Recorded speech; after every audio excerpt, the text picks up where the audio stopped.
Caleb Mercer stood in the doorway of the seamstress shop, hat in his weathered hands, and said something that made Lila Hart's needle stop mid-stitch. "I need you to make a wedding dress." Lila looked up, her dark eyes sharp. "Congratulations! Who's the bride?" Caleb didn't flinch. "You are." She laughed. Actually laughed. Because what else do you do when a stranger walks into your shop and decides your future for you? But Caleb wasn't smiling. He wasn't joking. And somehow, that made it worse. In a town where survival meant keeping your guard up and your heart locked down, one man just walked in and shattered every rule Lila had built her life around. If you want to see how a woman who swore she'd never need anyone ends up choosing the one man stubborn enough to prove her wrong, stay with me until the end. Hit that like button and drop a comment with your city so I can see how far this story travels. Caldwell, Kansas, wasn't the kind of place where dreams came to grow. It was the kind of place where they came to survive. Or die trying. The town sat low and dusty along the Chisholm Trail, a collection of rough-hewn buildings that looked like they'd been thrown together in a hurry and left to bake under a relentless sun. Cattle drives brought noise and money twice a year, filling the saloons and the jail cells in equal measure. The rest of the time, Caldwell was quiet in the way only a frontier town could be. Not peaceful, just waiting. Lila Hart had been waiting for nothing in particular for 3 years now. She kept a small shop on the east end of Main Street, wedged between the general store and a boarding house that smelled like old coffee and regret. The sign above her door said Hart's Fine Sewing, though fine was generous. Lila mended torn shirts, hemmed skirts, patched blankets, and occasionally, very occasionally, made a dress for a wedding or a funeral. She worked alone, slept in the back room, and spoke only when spoken to. People in Caldwell respected that. They respected anyone who could survive without asking for help. Lila had learned early that help came with strings. She was bent over a piece of cotton fabric that morning, cutting a pattern for a woman whose name she'd already forgotten, when the door opened. She didn't look up right away. Customers were rare before noon, and most of them wandered in like they'd gotten lost on the way to somewhere better. "Be with you in a minute," she said, her voice flat. "No rush." The voice was low, steady, male. Lila glanced up and saw a man standing just inside the doorway, his hat in his hands. He was tall. Most men out here were, but there was something about the way he held himself that made him seem even bigger. Broad shoulders, sun-darkened skin, a jaw that looked like it had been carved out of something harder than bone. His clothes were clean but worn, the kind of wear that came from work, not poverty. His eyes were pale gray, and they were looking right at her. Lila set down her scissors. "Help you with something?" "I need you to make a wedding dress." She blinked. Weddings weren't common in Caldwell, but they happened. Usually it was some cowhand scraping together enough money to marry the girl he'd gotten in trouble, or a widower looking for someone to cook and clean and raise his kids. Lila had sewn 3 wedding dresses in as many years, and none of them had been complicated. "All right," she said. "When's the wedding?" "Don't know yet." Lila frowned. "You don't know?" "Not exactly." "Well, who's the bride?" Caleb Mercer looked at her for a long moment, and then he said, very calmly, "You are." Lila laughed. She couldn't help it. The sound came out sharp and startled, like a bark. "Excuse me?" "I said you are." She stopped laughing. The man wasn't smiling. He wasn't joking.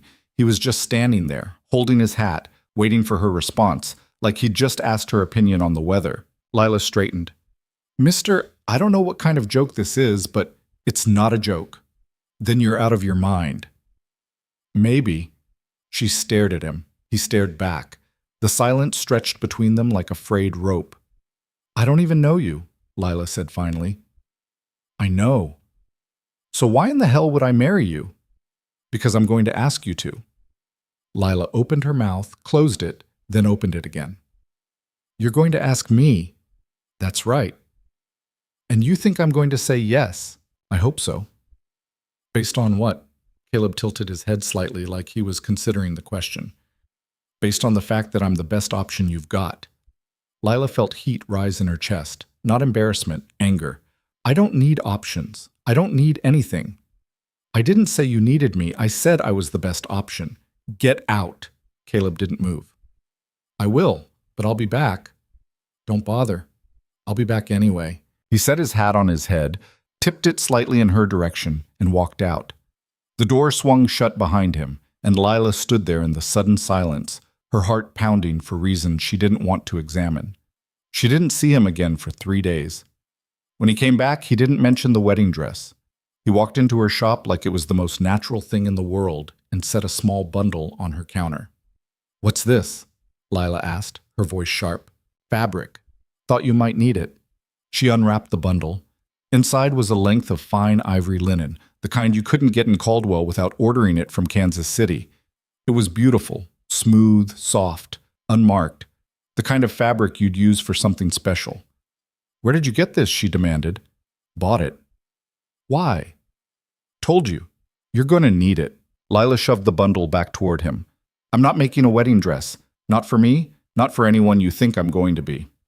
Caleb didn't touch the fabric. "Keep it anyway. You'll change your mind." "I won't." "We'll see." He left again. Lila stood there staring at the ivory linen and hated the fact that she didn't throw it away. Over the next 2 weeks, Caleb Mercer became a fixture in Lila's life whether she wanted him there or not. He didn't push. He didn't crowd. But he was always there, repairing the broken hinge on her door, carrying in firewood she hadn't asked for, stopping by with coffee from the boarding house because you looked like you could use it. He never asked for anything in return. Never mentioned the proposal. Never so much as touched her hand. It drove her crazy. "Why are you doing this?" She finally snapped one afternoon when he showed up with a new lock for her back door. Caleb looked at her, calm as ever. "Doing what?" "This. All of this. You don't even know me. I'm getting to know you." "I didn't ask you to." "I know." "Then stop." "Can't." "Why not?"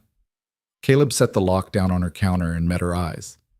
"Because I already decided." "Decided what?" "That you're the one I want." Lila felt something twist in her chest. "You can't just decide that." "Already did." "That's not how it works." "It is for me." She shook her head, frustration boiling over. "You don't know anything about me. You don't know where I came from, what I've been through, why I'm here. Don't need to know all that to see what you are." "And what am I?" Caleb didn't hesitate. "Strong, smart, stubborn as hell. Exactly the kind of woman I'd want beside me." Lila opened her mouth to argue, but the words stuck. Nobody had ever said anything like that to her before. Nobody had ever looked at her the way Caleb was looking at her now, like she was something worth fighting for. "You're insane," she said quietly. "Probably."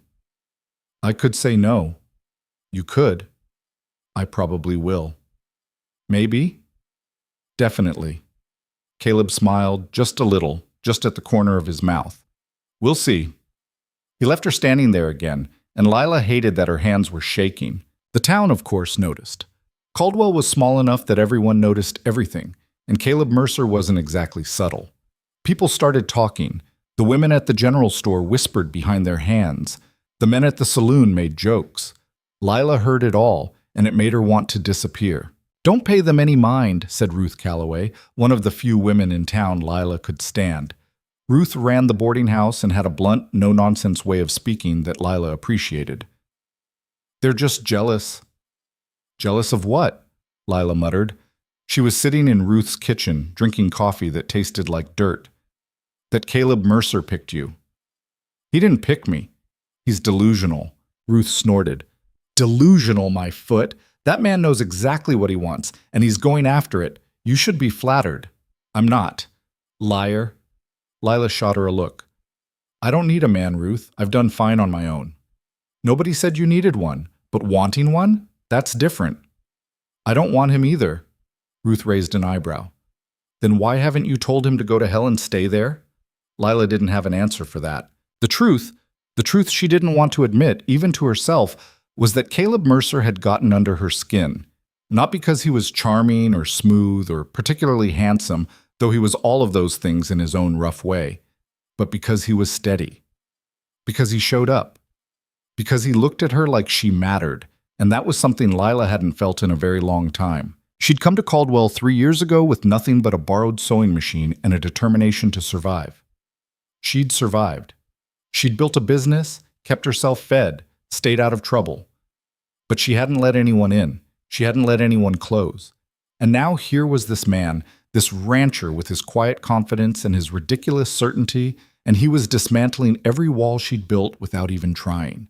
It terrified her. One evening, Caleb showed up at her door just as the sun was setting. Lila was cleaning up for the night, sweeping fabric scraps into a pile, when she heard the knock. "It's open," she called, expecting Ruth or maybe Mrs. Hayward from the general store. Caleb stepped inside. He looked tired. There was dust on his boots and his shirt, and his face had that worn-down look of a man who'd been working since dawn. "You all right?" Lila asked before she could stop herself. "Fine, just thought I'd stop by. It's late." "I know." Lila set the broom aside. "What do you want, Caleb?" He looked at her for a long moment, and then he said, "I want to take you for a walk." "A walk?" "Yeah." "Now?" "If you're willing." Lila hesitated. Every instinct she had was screaming at her to say no, to send him away, to keep her distance. But there was something in his eyes, something open and honest and a little bit hopeful, that made her pause. "Fine," she said. "One walk." They walked along the edge of town where the buildings gave way to open prairie. The sky was streaked with orange and pink, and the air smelled like dust and dry grass. Caleb didn't try to fill the silence with empty talk. He just walked beside her, his hands in his pockets, his gaze on the horizon. "Why me?" Lila asked finally. Caleb glanced at her. "What do you mean?" "I mean, why me? There are other women in this town, younger, prettier, easier.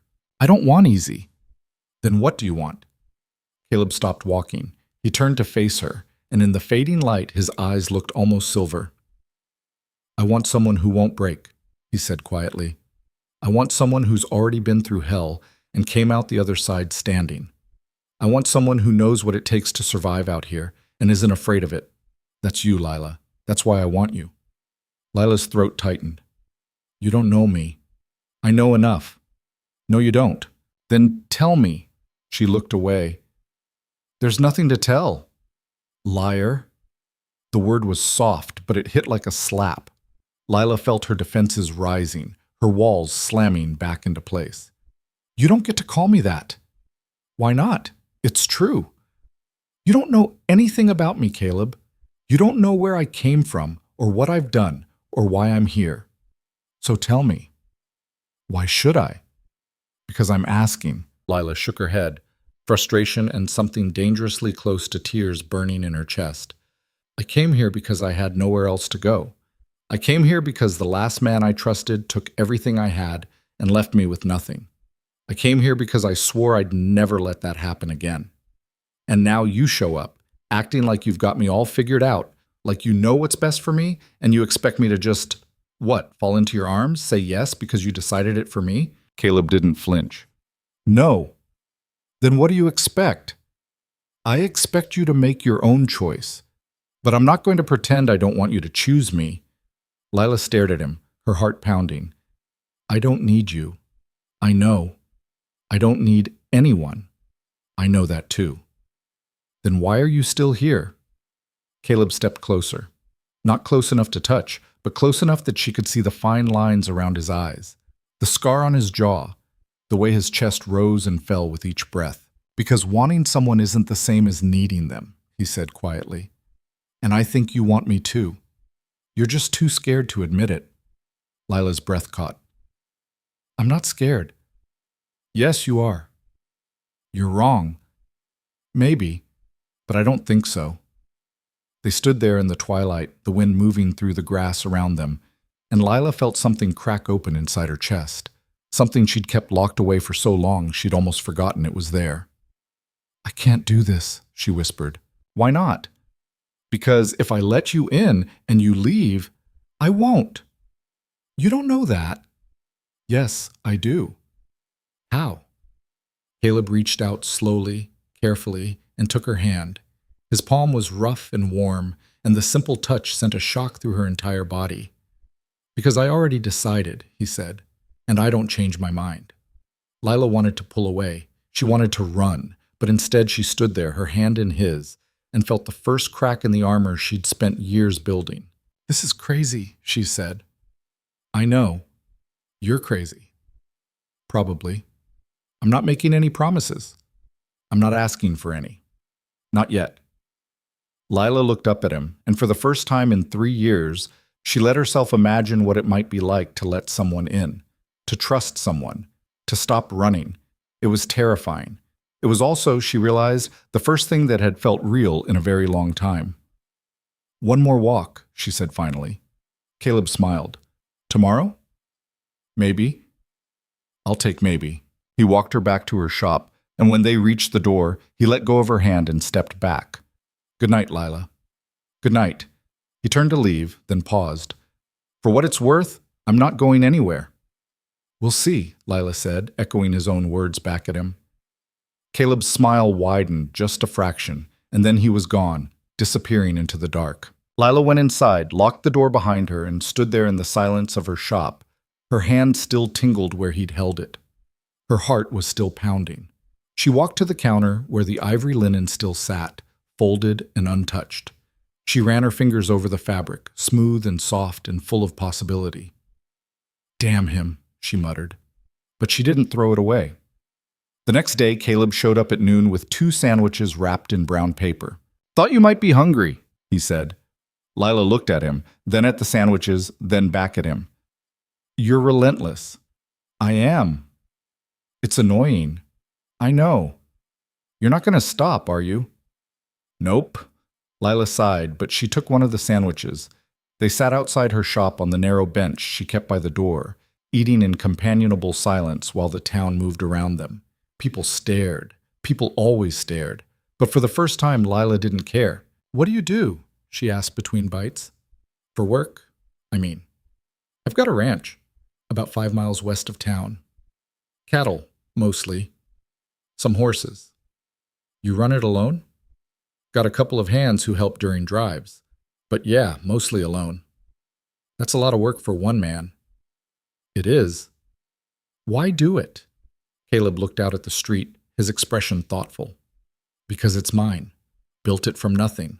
Every fence post, every barn board. It's not much, but it's mine. Lila understood that. She understood it better than he probably realized. That's why you're so sure, she said quietly. Caleb glanced at her. What do you mean? You're sure about me because you don't give up on things you decide are yours. He didn't deny it.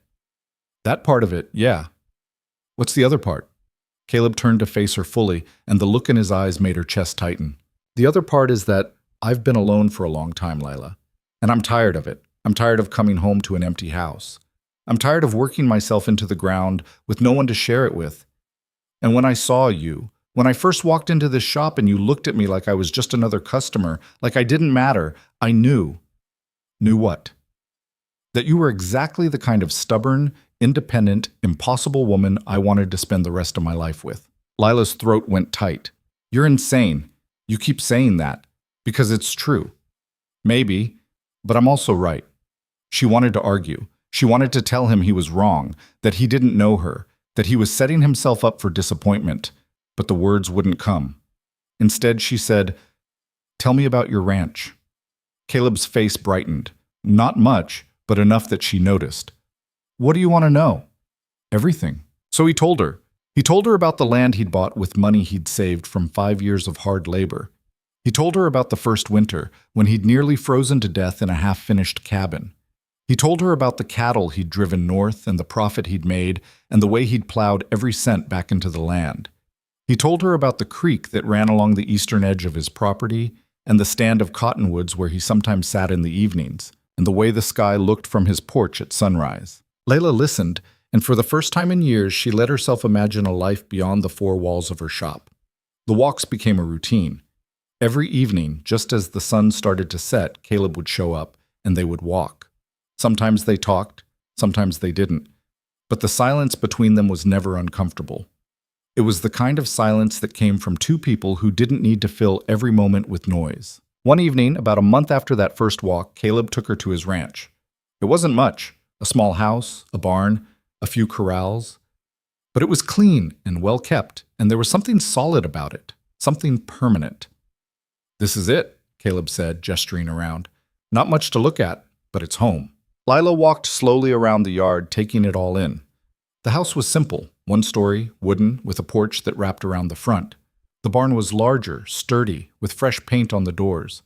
Beyond the buildings, the land stretched out flat and endless, disappearing into the horizon. "It's good land," she said finally.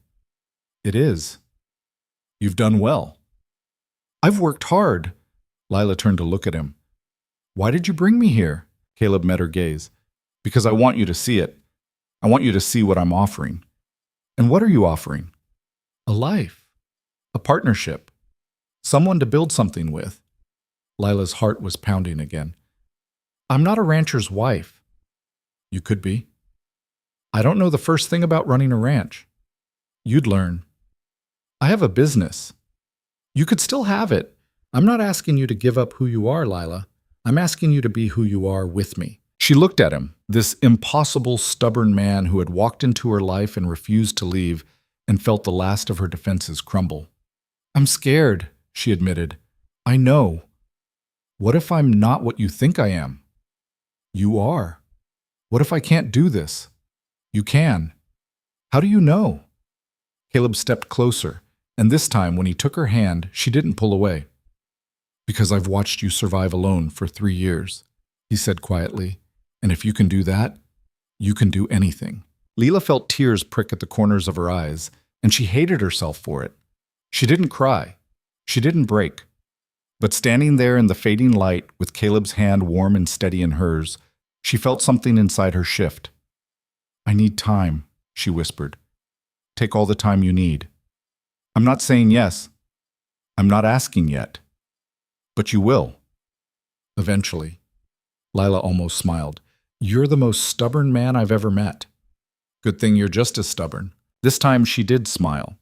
They stood there as the sun dipped below the horizon, painting the sky in shades of red and gold, and Lila felt something she hadn't felt in years. Hope. The next morning, Lila woke to the sound of hammering. She sat up in her narrow bed, disoriented, and listened. The sound was coming from outside. Rhythmic, steady, close.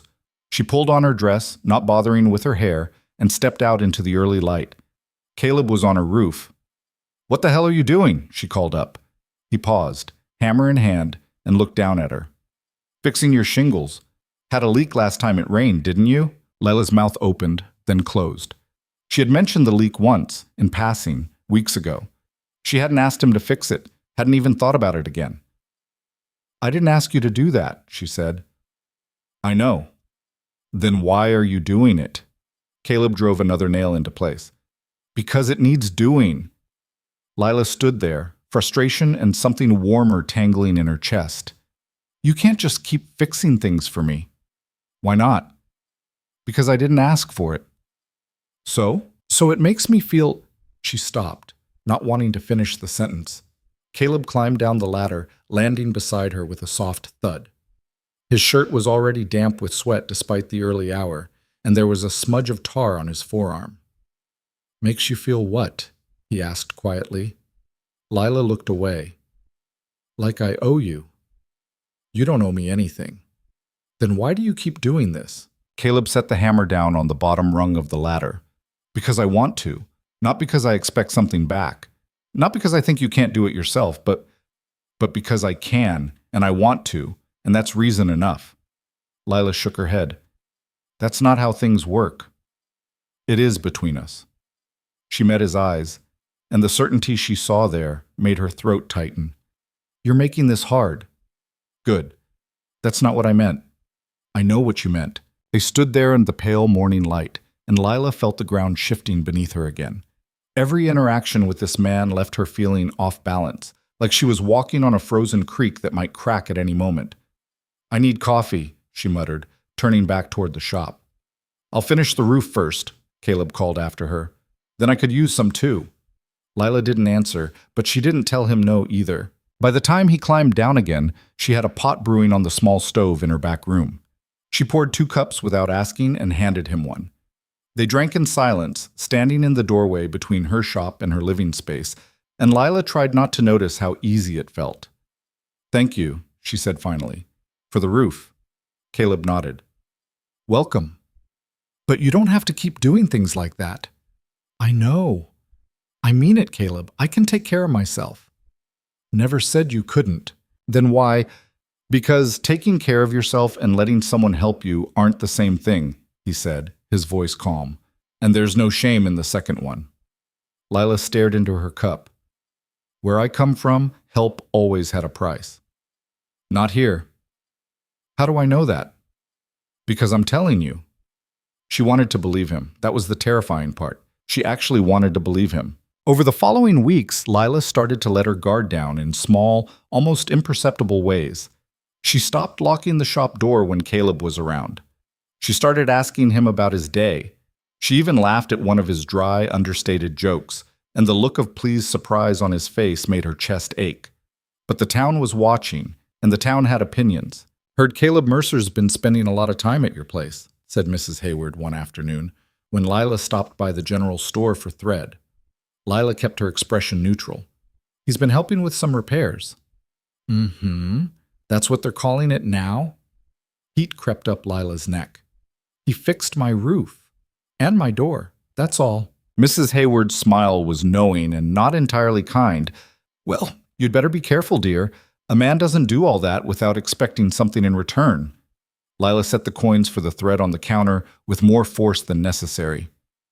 Maybe some men do. She walked out before Mrs. Hayward could respond, but the words followed her all the way back to her shop. They echoed in her head, mixing with older voices, older warnings, older scars. That evening, when Caleb showed up for their walk, Lila was quieter than usual. Something wrong? He asked after they'd been walking for 10 minutes in silence. No. You're lying again. Lila stopped. Do you expect something from me? Caleb turned to face her, his brow furrowed. What do you mean? All the things you've been doing, the roof, the firewood, everything. Do you expect me to pay you back somehow? Understanding dawned in his eyes, followed by something that looked like anger. Not at her, she realized, at whoever had put that question in her head. No, he said flatly. I don't. Mrs. Hayward said, I don't give a damn what Mrs. Hayward said. I'm not doing any of this because I expect something from you. I'm doing it because I want to, because it makes me feel good to do something for you. That's it. People don't just do things for free. I do. Why? Caleb stepped closer.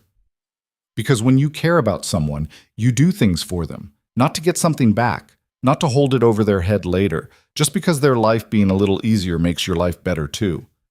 Lila's breath caught. You care about me. Yes. You barely know me. I know enough. That's not Lila. He said her name quietly, firmly. I know you've been hurt. I know someone made you think that kindness always comes with strings, but I'm not that person, and I'm not going anywhere, no matter how many times you try to push me away. Lila felt tears burning behind her eyes and hated herself for it. I'm not pushing you away. Aren't you? I'm just trying to understand. Then let me make it simple. Caleb took her hand and the warmth of his palm against hers was steadying. I want to be with you. I want to build a life with you. And I'm willing to wait as long as it takes for you to believe that. What if I never do? Then I'll still be here. Lila looked up at him, this man who had walked into her life like a storm she hadn't seen coming, and felt something inside her break open completely. I don't know how to do this, she whispered. Neither do I. But we'll figure it out. You make it sound easy. It's not. But it's worth it. Lila didn't pull her hand away. Instead, she held on tighter, and they stood there in the fading light while the prairie grass whispered around them. The shift in their relationship after that night was subtle but undeniable. Lila stopped questioning Caleb's motives.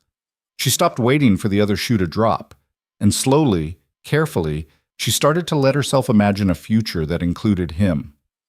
Caleb, for his part, remained as steady as ever. He didn't push for more than she was ready to give. He didn't demand answers or timelines. He just showed up day after day, proving through action what his words had already promised. One Sunday, he invited her to the ranch for supper. I'm not much of a cook, he warned, but I can manage a decent stew. Lila arrived just before sunset, carrying a loaf of bread she'd bought from Ruth's kitchen. The house looked different in the evening light, warmer, more inviting. Caleb met her at the door, his sleeves rolled up and flour dusting his forearms. You said you couldn't cook, Lila said, eyeing the flour. I said I wasn't much of one. Didn't say I couldn't try. The inside of the house was simple but clean. A main room with a stone fireplace, a table with 2 chairs, a narrow kitchen area. Through an open door she could see a bedroom, just a bed and a dresser, nothing fancy. It was the home of a man who lived alone and didn't see much point in decoration. But there were small touches that surprised her. A book on the table, a clean dish towel hanging by the sink, a pair of worn boots lined up neatly by the door. "Sit," Caleb said, gesturing to the table. "Stew's almost ready." Lila sat, watching as he moved around the small kitchen with an efficiency that came from years of doing everything himself. He ladled stew into 2 bowls, set them on the table along with her bread, and sat down across from her. "It's not fancy," he said. Lila tasted it. The stew was simple: beef, potatoes, carrots, onions. But it was good, hearty, the kind of meal that stuck to your ribs. "It's perfect," she said, and meant it. They ate in comfortable silence, the kind that didn't need filling. When they finished, Caleb cleared the dishes and Lila stood to help, but he waved her off. "You're a guest." "I can help." "You can, but you don't have to." Lila sat back down, watching him wash the bowls in a basin of water. There was something intimate about it, being in his space, watching him do ordinary things. It made the whole situation feel real in a way it hadn't before. "Can I ask you something?" she said. Caleb glanced over his shoulder. "Anything. Why haven't you married before now?" He was quiet for a moment, his hands still in the water. Then he dried them on a towel and turned to face her. "Never found the right person," he said simply. "That's it?" "That's it. I'm not interested in marrying just to have someone around. I wanted to find someone I actually wanted to be with, someone who made the work feel worth it. And you think I'm that person. I know you are." Lila shook her head, but she was smiling. "You're so sure of everything." "Not everything, but I'm sure of you." "What if you're wrong?" "I'm not." She laughed, a real laugh, and the sound seemed to fill the small house. Caleb smiled, and the expression transformed his entire face. "Come here," he said quietly. Lila stood and crossed the room. Caleb met her halfway, and when he took her hands in his, she didn't pull away. "I'm going to ask you soon," he said, "to marry me. I want you to know that." Lila's heart was pounding. "I know. And when I do, I want you to say yes. Not because you think you should, not because you're scared of being alone, but because you want to." "What if I'm not ready?" "Then I'll wait." "For how long?" "As long as it takes." Lila looked up at him, and in the lamplight, his eyes were soft and serious. She could see the life he was offering, not perfect, not easy, but solid, real. "I'm still scared," she admitted. "I know. But I'm starting to think that maybe being scared isn't a good enough reason to say no." Caleb's hands tightened around hers. "No, it's not. I'm not saying yes yet." "I know. But I'm not saying no either." "That's good enough for now." He pulled her closer, and for the first time Lila let herself lean into him. His arms came around her, steady and warm, and she rested her forehead against his chest and just breathed. They stood like that for a long time, and Lila felt something settle inside her, something that had been restless and afraid for as long as she could remember. But just as Lila was beginning to believe that maybe, just maybe, she could have him, trouble arrived in Caldwell. His name was Douglas Whitmore, and he rode into town on a Tuesday morning with 2 men and a leather satchel full of papers. He was well-dressed, clean-shaven, and he carried himself with the kind of confidence that came from money and power. Lila first heard about him from Ruth. "There's a man asking around about land titles," Ruth said, leaning across the counter of Lila's shop. "Says he represents some investors from back east." Lila frowned. "What kind of investors?" "The kind that want to buy up property and turn a profit. He's been to the land office already, talked to Mayor Preston for over an hour." A cold feeling settled in Lila's stomach. What does he want? "Don't know yet, but men like that don't come to towns like this unless they smell money." Lila didn't think much of it until Caleb showed up that evening, his jaw tight and his eyes hard. "What's wrong?" she asked immediately. "There's a man in town." "Whitmore. He's claiming there's a problem with my land deed. Lila's stomach dropped. What kind of problem? Says the original survey was done wrong, that the eastern boundary of my property overlaps with a claim filed by someone else years ago. Says if I can't prove my deed is legitimate, I'll have to give up that section of land. Can he do that? If the law's on his side, yeah. How much land are we talking about? Caleb's expression was grim. About a third of my property, including the creek. Lila felt anger flash through her. That's insane. You've been working that land for years. Doesn't matter if the paperwork's wrong. What are you going to do? Fight it. I've got my deed. I've got receipts. I've got witnesses who know I've been running cattle on that land since I bought it. But Whitmore's got lawyers, and he's got money, and that counts for a lot out here. Lila stepped closer, her hands balling into fists. This isn't fair. No. But fair doesn't mean much when someone wants something you've got. Do you think he really has a claim, or is he just trying to force you out? Caleb was quiet for a moment. I think he's testing me, seeing if I'll fold or if I'll fight. And if I fight, he'll drag it out until I can't afford to anymore. So what do you need? Caleb looked at her, surprise flickering across his face. What? What do you need? Money? Help? Someone to go to the land office and make noise? A faint smile crossed his lips. You offering? I'm asking.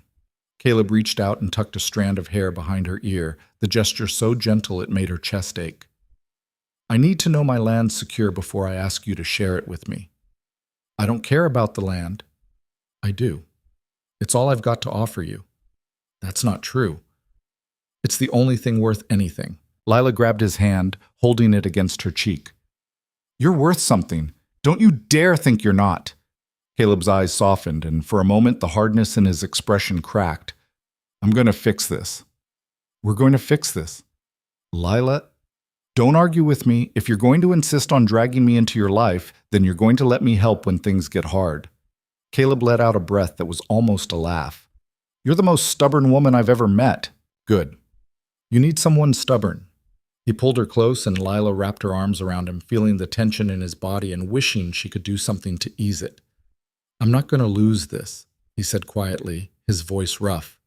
I've worked too hard to let some bastard from back east take it from me. I know. But if I do, you won't. But if I do, I need you to know that it doesn't change anything. I'm still going to ask you. I'm still going to want you, land or no land. Lila pulled back just enough to look up at him. Then you'd better not lose it, because I'm not marrying a man who gives up that easy.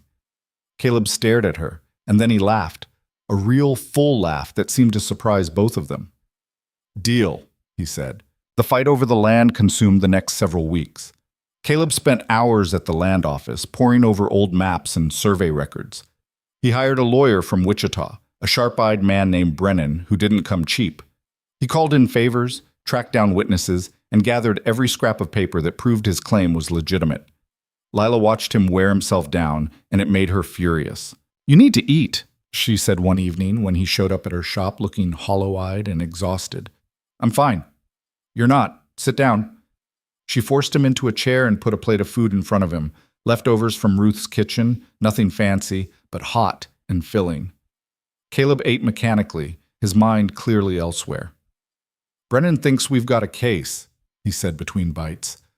But Whitmore's pushing for a court date in Kansas City, says the local judge is biased. Is he? Probably.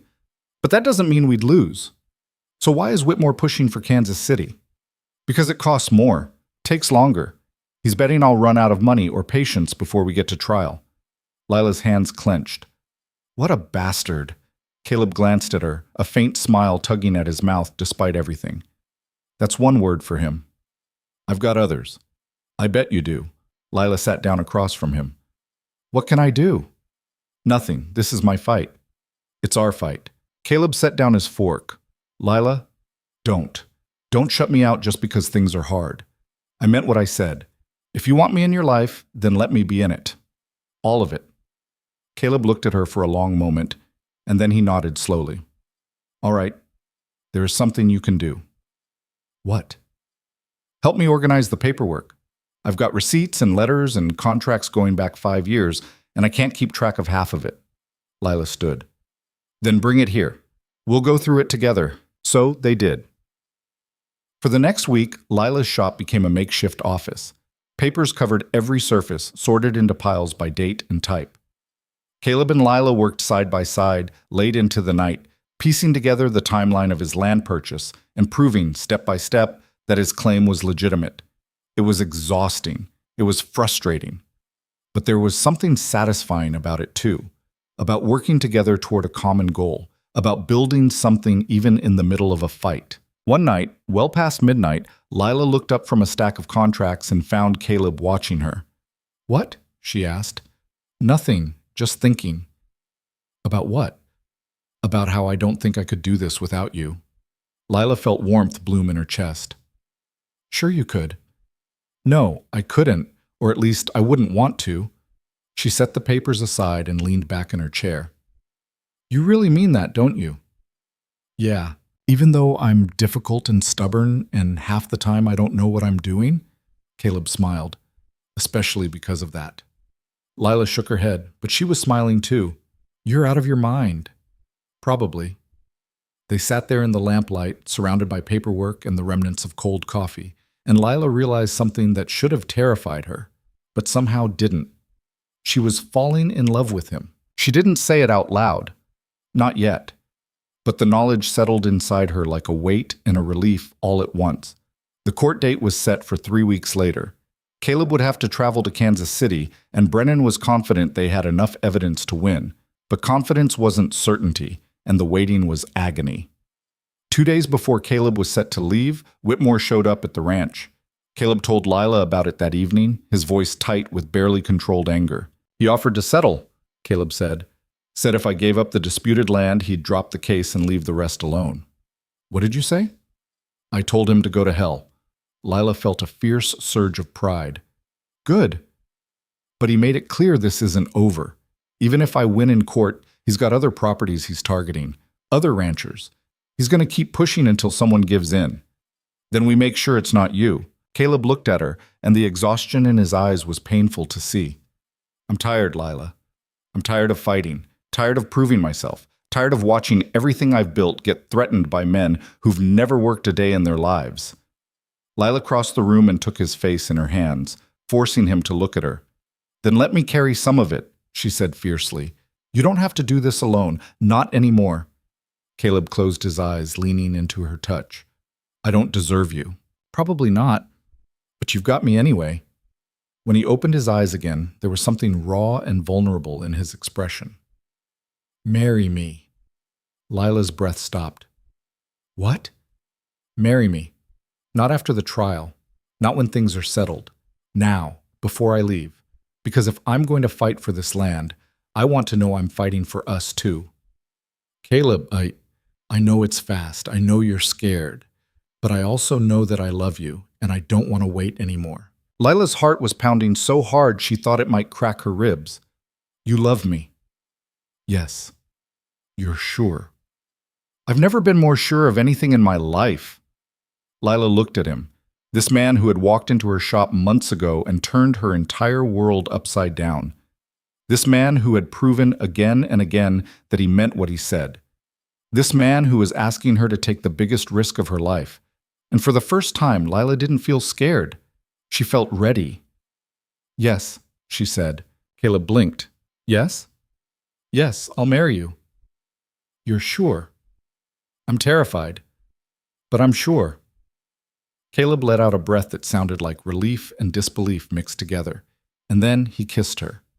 It was the first time he'd kissed her, and it was everything Lila hadn't let herself imagine, warm and desperate and full of promise. When they pulled apart, both of them were breathing hard. "When?" Caleb asked. "Tomorrow, before you leave for Kansas City."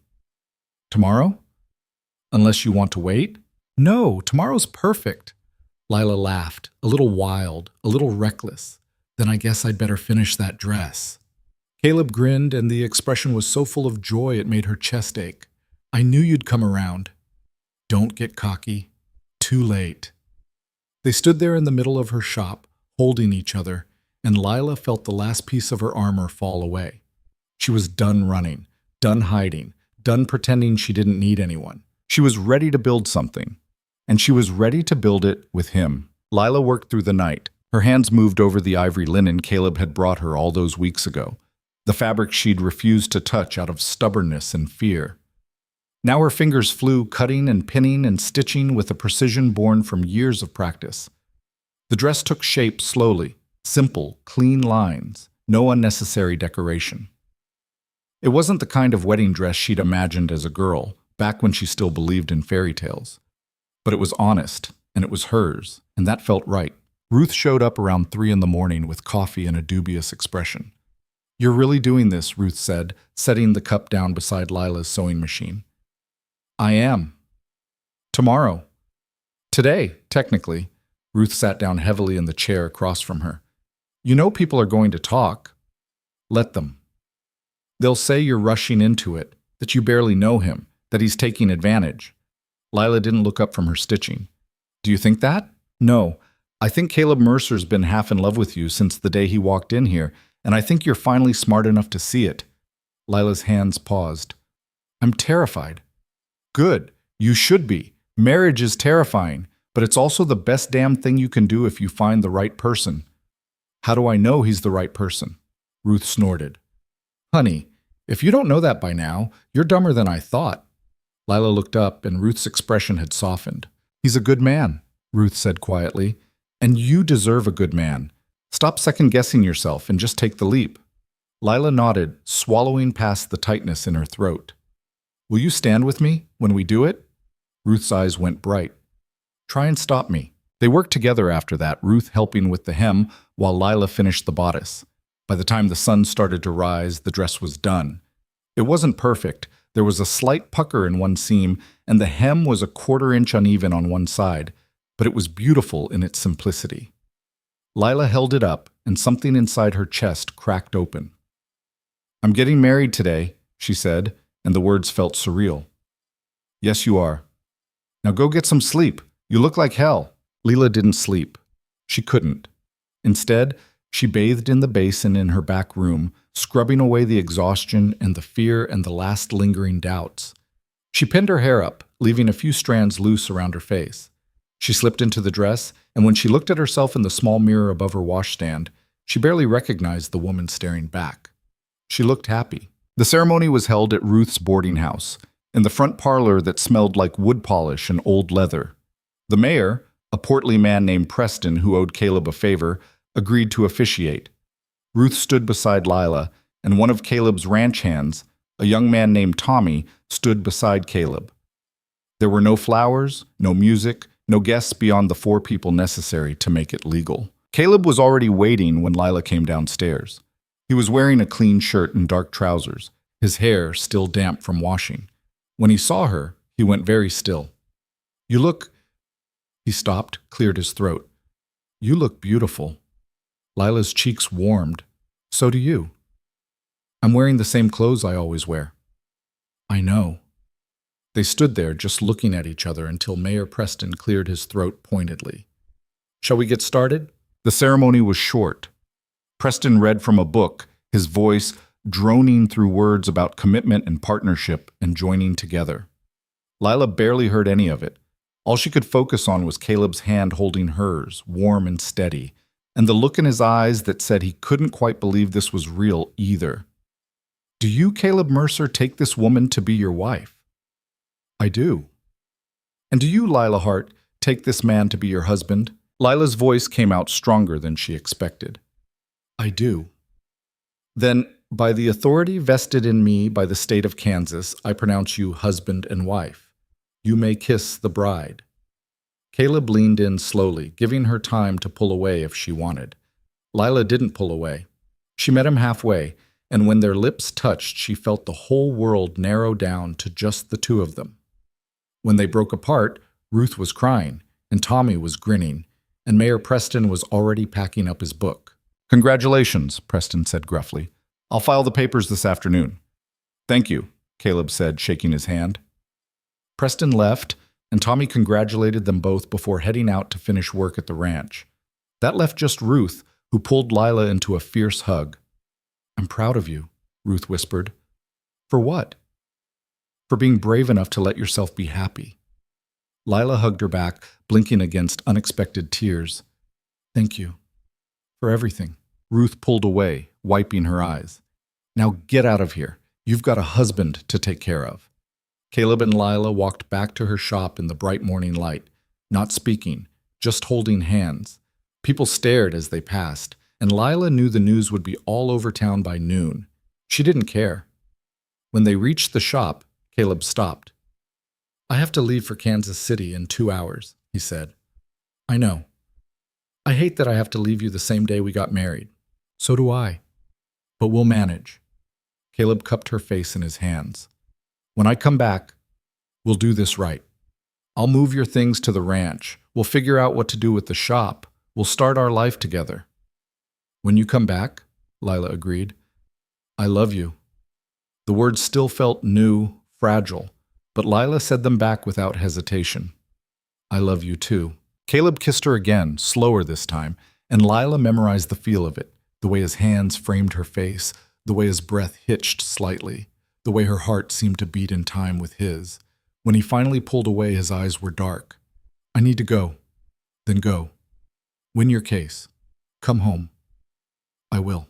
He kissed her forehead, her cheek, her lips one more time, and then he was gone, striding down the street toward the livery where his horse was waiting. Lila watched until he disappeared around the corner, and then she went inside and let herself feel the full weight of what she'd just done. She was married, to a man she'd known for less than 4 months, a man who was about to spend every cent he had fighting for land that might not even be his. It should have felt reckless. It should have felt like a mistake. Instead, it felt like the first right thing she'd done in years. Caleb was gone for 8 days.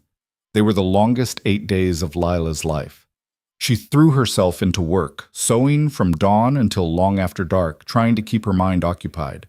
But every time the door opened, her heart leaped, hoping it was news. Hoping it was him. Ruth stopped by every evening with updates she'd gleaned from the telegraph office and the travelers passing through. Trial started yesterday, Ruth reported on day 3. No verdict yet. Still going, she said on day 5.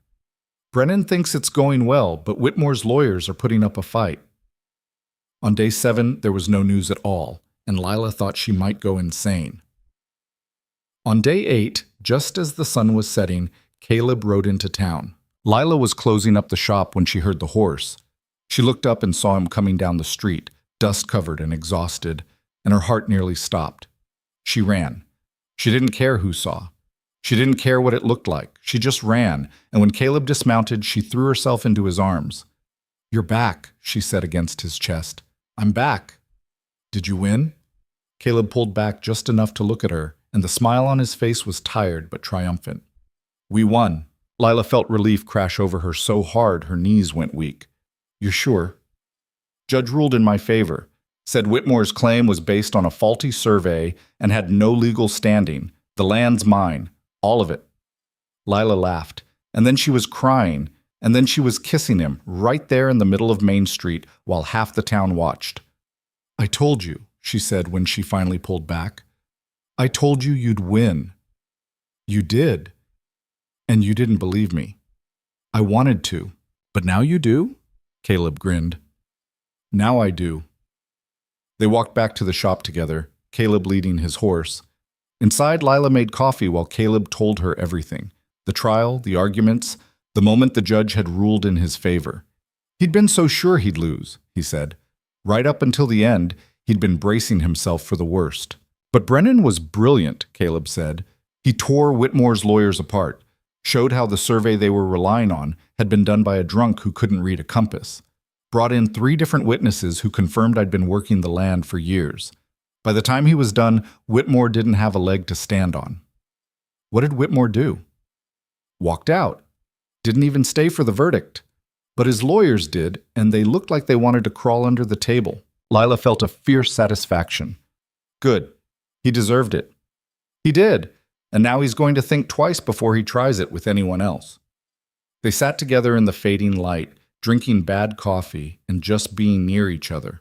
Lila kept touching him, his hand, his arm, his face, like she needed to confirm he was real. I missed you. she said quietly. I missed you too. Don't leave again. Not planning on it.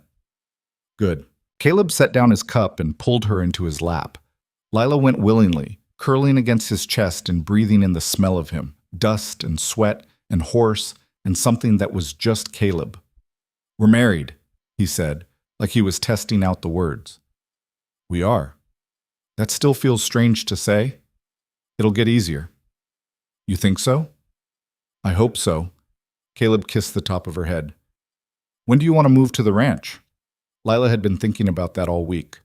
What if I don't? Caleb went still. What? What if I keep the shop? At least for now. I could come out to the ranch on weekends and you could come into town during the week. That way I don't have to give up my business and you don't have to worry about the ranch being unattended. Caleb was quiet for a long moment. That's not what I imagined. I know, but it might work better, at least until we figure out what we're doing. I want you with me. I know, but I need to keep working. I need to feel like I'm contributing. You don't have to. Yes, I do. Lila pulled back to look at him. I can't just be your wife, Caleb. I need to be me too. Does that make sense? Caleb studied her face and then he nodded slowly. Yeah, it does. You're not angry? No. Disappointed, maybe, but not angry. If you need to keep the shop, then keep it. We'll figure it out. Lila felt a wave of gratitude so strong it almost knocked her over.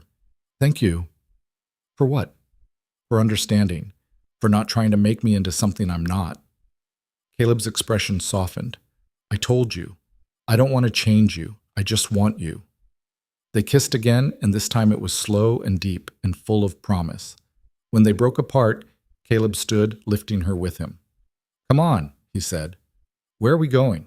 To bed. I've been on a horse for 12 hours and I'm exhausted. Lila laughed. You want to sleep? For now. And later? Caleb's smile turned wicked. Later, I've got plans for you, Mrs. Mercer. The name sent a thrill through her. Mrs. Mercer. She was Mrs. Mercer now. It still didn't feel real. They climbed the narrow stairs to Lila's room above the shop. It was small and plain with just a bed, a dresser, and a washstand, but it was private, and it was theirs, at least for tonight. Caleb stripped off his dusty clothes while Lila changed into a nightgown. When they climbed into bed together, the mattress creaked under their combined weight. It was too small for two people, really, but neither of them cared. Caleb pulled her against him, his body warm and solid, and Lila rested her head on his chest and listened to the steady beat of his heart. I was terrified the whole time you were gone, she admitted. Of what? That you'd lose. That Whitmore would take everything. That you'd come back and tell me it was over. And if I had? I don't know, but I'm glad I didn't have to find out. Caleb's arms tightened around her. Me too. They lay there in the darkness, and Lila felt the exhaustion of the past week catch up with her all at once. Her eyes grew heavy, and she let herself drift, safe in the knowledge that Caleb was here, that he was hers, that they'd won. When she woke the next morning, sunlight was streaming through the window, and Caleb was already awake, propped up on one elbow and watching her. Morning, he said.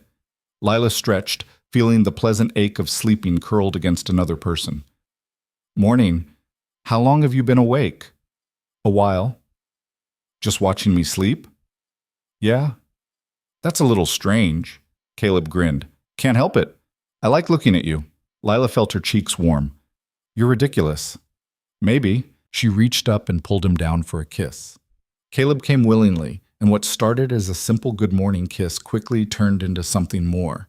His hand slid under her nightgown, warm against her skin, and Lila made a soft sound of approval. I thought you had plans, she murmured against his lips. I do. Then stop talking and show me. Caleb laughed, low and rough, and then he did exactly that. Afterward, they lay tangled together in the sheets, both of them flushed and breathless and grinning like fools. That, Lila said, was worth waiting for. You think so? Definitely. Caleb kissed her shoulder. Good. Because I plan on doing it again, often. I'm not complaining. They stayed in bed longer than they should have, talking and laughing and learning each other in ways that had nothing to do with words. When they finally got up, it was nearly noon, and Lila's stomach was growling. "I need food," she said, pulling on her dress. "So do I. Let's go to Ruth's." They walked to the boarding house hand in hand, and if people stared, Lila didn't notice. She was too busy feeling happy, a strange, unfamiliar sensation that she was still getting used to. Ruth took one look at them and smirked. "Well, don't you two look pleased with yourselves?" Caleb didn't even try to hide his smile. "We are." "I can see that. Sit down. I'll get you something to eat." They ate a late breakfast of eggs and bacon and toast, and Ruth sat with them, peppering Caleb with questions about the trial. He answered patiently, and Lila watched the way the two of them interacted. Easy, comfortable, like family. It struck her then that this was her life now, these people, this town, this man beside her. It wasn't perfect. It wasn't what she'd imagined, but it was real, and it was hers, and that was enough. Over the next few weeks, Lila and Caleb settled into a rhythm. Caleb spent most of his time at the ranch, working the land and managing the cattle. Lila kept her shop open, sewing and mending for the people of Caldwell. On weekends, she closed up and rode out to the ranch, and they spent 2 days together before she returned to town on Monday morning. It wasn't ideal. Lila missed him during the week, and Caleb made no secret of the fact that he wanted her with him full time. But it worked, at least for now. The town, predictably, had opinions. "I heard she's still living in town," Mrs. Hayward said loudly one afternoon while Lila was in the general store. "What kind of wife doesn't live with her husband?" Lila ignored her. She'd learned early that responding only made it worse. But Ruth, who was also in the store, didn't have the same restraint. "The kind who has her own business and isn't afraid to run it," Ruth said sharply. "Maybe if you'd spent less time gossiping and more time doing something useful, you'd understand that." Mrs. Hayward sputtered, and Lila had to bite back a smile. "Thank you," Lila said quietly once they were outside. "Don't mention it. That woman's been a busybody for 20 years. Someone needed to tell her off." Lila laughed, and it felt good. But the gossip did get to her, more than she wanted to admit. She started second-guessing herself, wondering if she was being selfish, if she should just close the shop and move to the ranch full-time, like a proper wife would. She brought it up with Caleb one Saturday evening as they sat on the porch of the ranch house, watching the sun set. "Do you think I'm being selfish?" she asked. Caleb looked at her surprised. "What? No. Why would you think that? People talk. They say I should be here with you, that it's strange for us to live apart.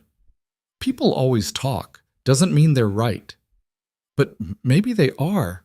Maybe I should—" "Lila," Caleb took her hand, "I married you because I wanted you, not some version of you that fits what other people think a wife should be. If you need to keep your shop, keep it. I'll wait." "For how long?"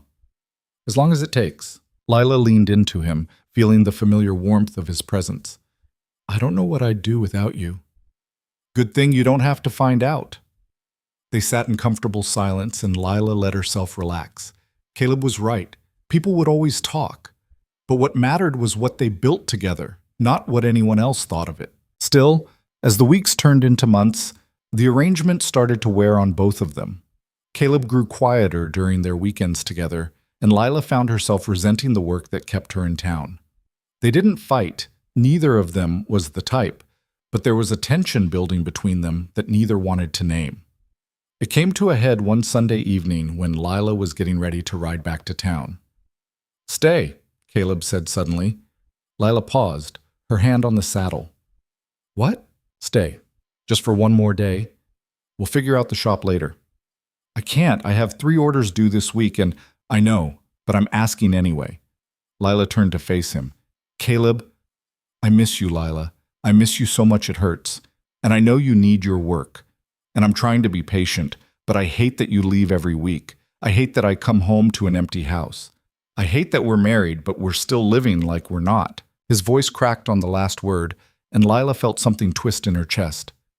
"I miss you too," she said quietly. "Then stay." "It's not that simple." "Why not?" "Because the shop is all I have. It's the only thing that's ever been truly mine, and if I give it up, I'm afraid I'll lose myself." Caleb crossed the distance between them in 2 strides. "You won't. I won't let that happen." "You can't promise that." "Yes, I can. Because I know you, Lila. And I know you're strong enough to be both. My wife and your own person. You don't have to choose. Lila felt tears burning behind her eyes. I don't know how to do that. Then we'll figure it out together. She looked up at him, this man who had been nothing but patient and steady and sure, and felt her last defenses crumble. Okay, she whispered. Okay, I'll stay. Not just tonight. I'll move out here. We'll figure out what to do with the shop, but I'll stay. Caleb's face went through a dozen emotions at once. Surprise, relief, joy. You mean it? I mean it. He pulled her into his arms, holding her so tight she could barely breathe. Thank you. For what? For choosing me. Lila held him back just as tightly. You made it easy. They stood there in the fading light, and Lila felt the last piece of her old life slip away. It was terrifying and exhilarating all at once, but she didn't regret it. Not for a second. Moving her life to the ranch took longer than Lila expected. There was the shop to close, equipment to sell, half-finished orders to complete. Ruth helped her pack up the living quarters above the shop, and together they sorted through 3 years of accumulated belongings, most of which Lila realized she didn't need anymore. You sure about this? Ruth asked one afternoon as they folded clothes into a trunk. No, but I'm doing it anyway. Ruth smiled. That's the spirit. Lila kept her sewing machine and her best fabrics. Everything else, the furniture, the dishes, the odds and ends, she either sold or gave away. By the time she was done, her entire life fit into 2 trunks and a handful of boxes. It should have felt like loss. Instead, it felt like freedom. Caleb came to town with a wagon to help move everything. He loaded the trunks carefully, treating her belongings like they mattered, and Lila felt a surge of affection so strong it surprised her. That everything? He asked. That's everything. Then let's go home. Home. The word still felt strange, but Lila was starting to believe it. The ranch house was small, but Caleb had made space for her.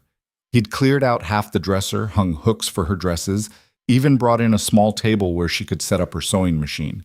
It wasn't much, but it was thoughtful, and Lila appreciated the effort. Thank you, she said, running her hand over the table. For this. I want you to feel like it's yours too, not just mine. It'll take some getting used to. I know, but we've got time.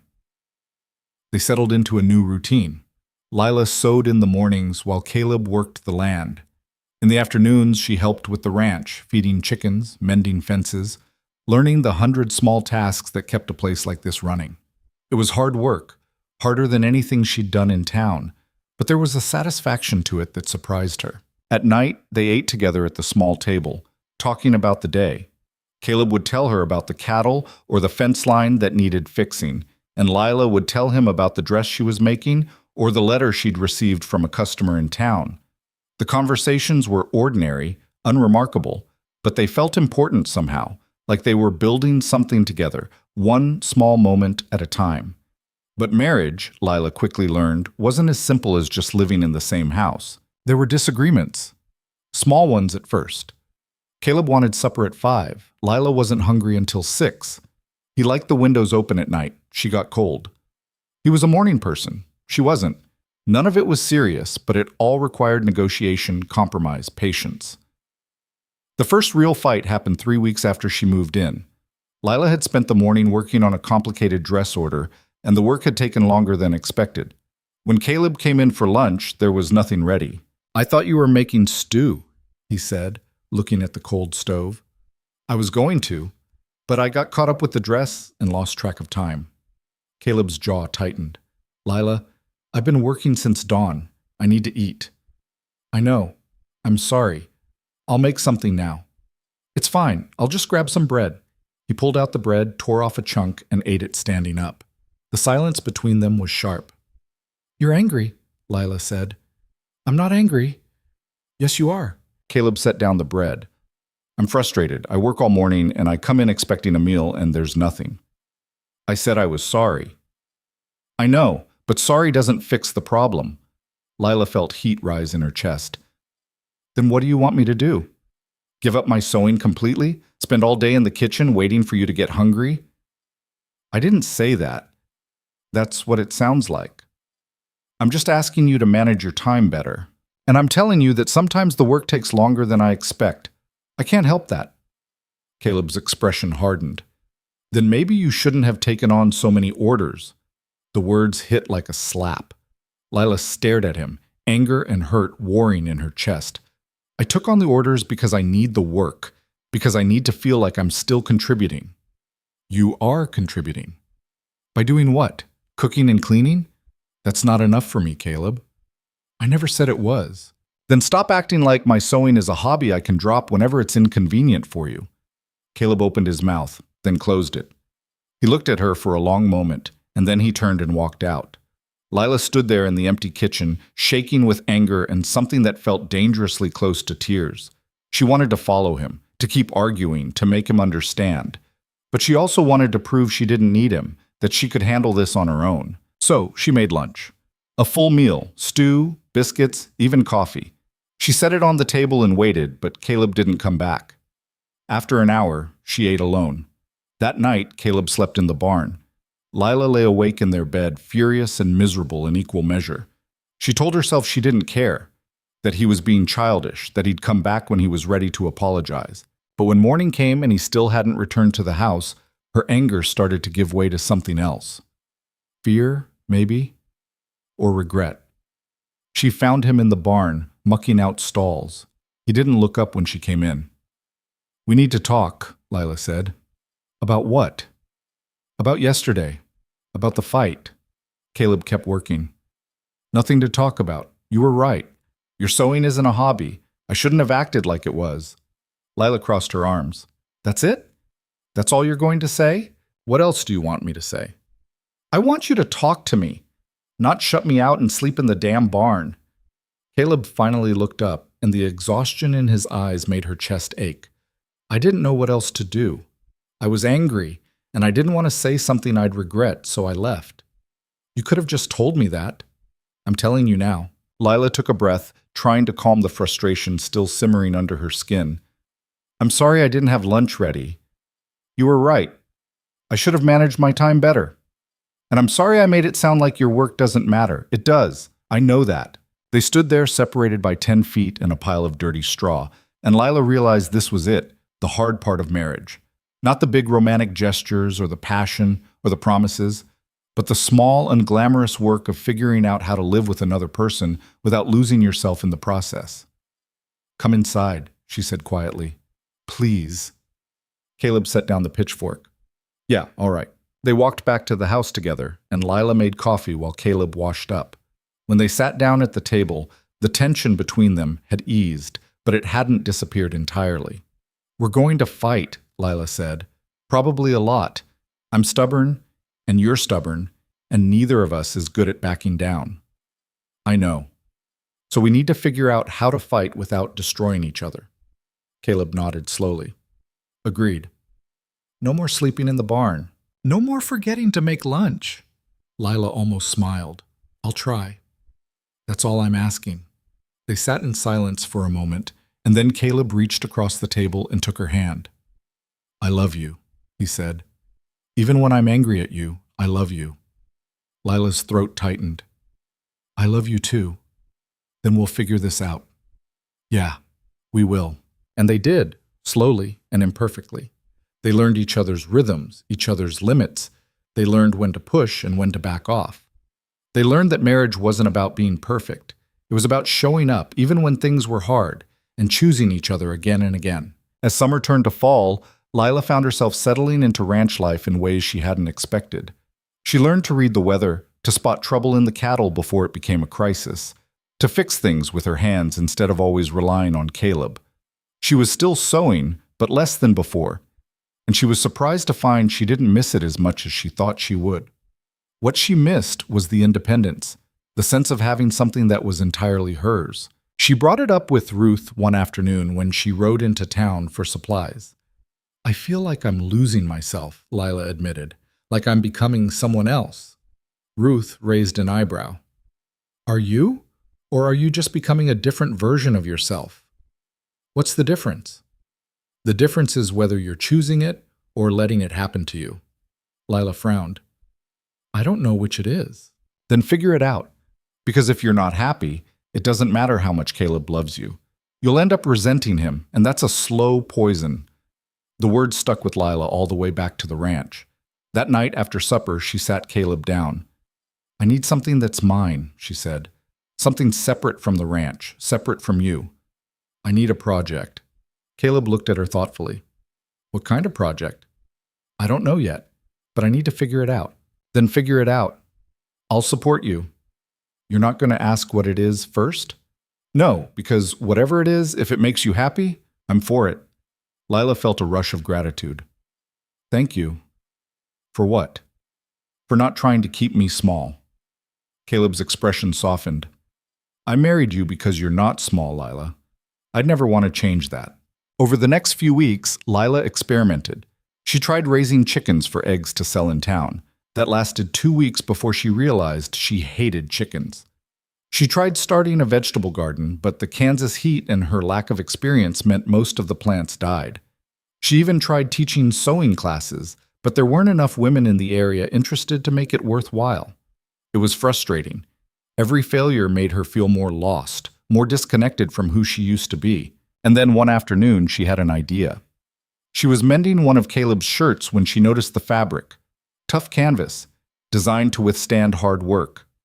She'd been sewing clothes like this for years, practical work clothes for men who needed something durable. But what if she specialized in it? What if she made a name for herself creating the best work clothes in the county, shirts and trousers that could handle anything the frontier threw at them? It wasn't glamorous, it wasn't what she'd imagined, but it was practical, and it was needed, and it was something she could build on her own terms. She told Caleb about it that night. I want to start making work clothes, she said, really good ones, the kind that last. I could sell them in town, maybe even take orders from other ranches. Caleb's face lit up. That's a great idea. You think so? I know so. Every rancher I know goes through clothes like water. If you could make something that actually held up, they'd pay for it. Lila felt excitement bubble up in her chest. I'd need to order fabric, and I'd need to get the word out. We can do that. I'll talk to the other ranchers. You make a few samples, show them what you can do. You really think this could work? I think you could make it work. Lila threw her arms around him, and Caleb laughed, holding her tight. Thank you, she said. For what? For believing in me. Always. Lila threw herself into the work. She designed patterns, tested fabrics, made prototype after prototype until she got it right. Caleb wore the first few shirts she made, putting them through their paces on the ranch, and he reported back on what worked and what didn't. She adjusted, refined, perfected. Within a month, she had 3 orders. Within 2 months, she had 10. Word spread. Lila Mercer made clothes that didn't fall apart. Clothes that were worth the money. She wasn't getting rich, but she was making enough to feel useful, and more importantly, she was doing something that was entirely hers. Caleb watched her flourish with quiet pride. He helped when she needed it, stayed out of the way when she didn't, and never once made her feel like her work was less important than his. You're happy, he said one evening as they sat on the porch, watching the sunset. I am, Lila said, surprised to realize it was true. Good, that's all I want. She leaned against him, feeling the solid warmth of his body beside hers. I never thought I'd end up here. Here? On a ranch, married, happy. It wasn't part of the plan. What was the plan? Survive. That was it. Just survive. Caleb was quiet for a moment. And now? Now I want more than survival. I want a life, a real one. Then let's build it. Lila smiled. We already are. Winter came hard that year. Snow piled up against the barn, and the wind cut through every crack in the house. Caleb worked from dawn until long after dark, keeping the cattle fed and the ranch running. Lila kept the house warm, cooked meals that stuck to their ribs, and sewed by lamplight until her fingers ached. It was brutal, exhausting, but there was a strange beauty to it too, the way the snow transformed the prairie into something clean and white. The way the firelight made the small house feel like the only warm place in the world, the way she and Caleb moved around each other with a practiced ease that came from months of learning to share space. One night, a blizzard hit so hard they couldn't see 5 feet in front of them. Caleb came in from checking the barn, covered in snow and shaking with cold. We're snowed in, he said, stripping off his wet coat. Won't be able to get out until it clears. Lila pulled him toward the fire. Then we'll wait it out. They spent 3 days trapped inside while the storm raged. They ate through their stores of food, played cards by firelight, told each other stories they'd never shared before. Caleb talked about his childhood, about losing his parents to fever when he was young, about the years he'd spent working other people's land before he'd saved enough to buy his own. Lila talked about the man who'd stolen from her, about the fear that had driven her west, about the loneliness of those first years in Caldwell. "I thought I'd die alone," she admitted. "I really did. I thought that was just how it was going to be." Caleb pulled her closer. "You're not alone anymore." "I know, but sometimes I still can't believe it." "Believe it. You're stuck with me now." Lila laughed, and the sound was warm in the cold house. "I guess there are worse things." "Name one." "Being stuck with someone boring." "And I'm not boring?" "You have your moments, but mostly, no." Caleb grinned and kissed her, and Lila kissed him back, and for a while the storm outside didn't matter at all. When the blizzard finally cleared, they emerged to a world transformed. Everything was white and pristine, and the silence was almost eerie after days of howling wind. Caleb immediately went to check on the cattle. Lila stayed behind to dig out the house, shoveling snow away from the door and the windows. It was hard physical work, and by the time she was done, her back was screaming and her hands were blistered, but she felt strong, capable, like she could handle whatever came next. Caleb returned a few hours later, his expression grim. "Lost 3 head," he said. "Froze to death before I could get to them." Lila's heart sank. "I'm sorry. It happens, but it still hurts." She pulled him inside, made him coffee, listened while he talked through the logistics of dealing with the loss. It wasn't just the animals. It was the money, the planning, the reminder that no matter how hard you worked, sometimes the land took more than you could afford to lose. "We'll manage," Lila said when he finally fell silent. "How?" "Because we always do. Because we have to." Caleb looked at her, and some of the tension in his shoulders eased. "When did you get so tough?" "I've always been tough. You're just noticing now." He almost smiled. "Yeah, I guess you're right." Spring came slowly, reluctantly. The snow melted, turning the prairie into a muddy mess. The creek swelled with runoff, and Caleb spent days reinforcing the banks to keep it from flooding. Lila helped when she could, but mostly she focused on her sewing, filling orders that had piled up over the winter. And then, one morning in early April, Lila woke up feeling wrong. Not sick, exactly, just off. Her stomach felt unsettled, and the smell of coffee, which she usually loved, made her want to gag. She didn't think much of it until it happened again the next day, and the day after that. Ruth figured it out before Lila did.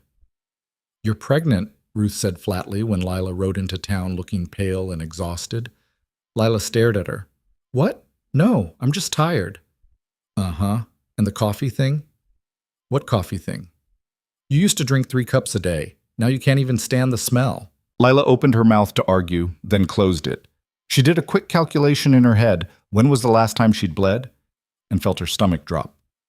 "Oh," she said faintly. Ruth's expression softened. "You didn't know?" "I didn't even think. We've only been married 6 months."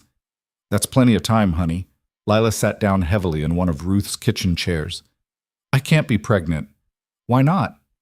"Because I don't know how to be a mother." Ruth snorted. "Nobody does until they are 1. You'll figure it out." "What if I don't?" "Then you'll mess up, same as everyone else. But the kid'll survive."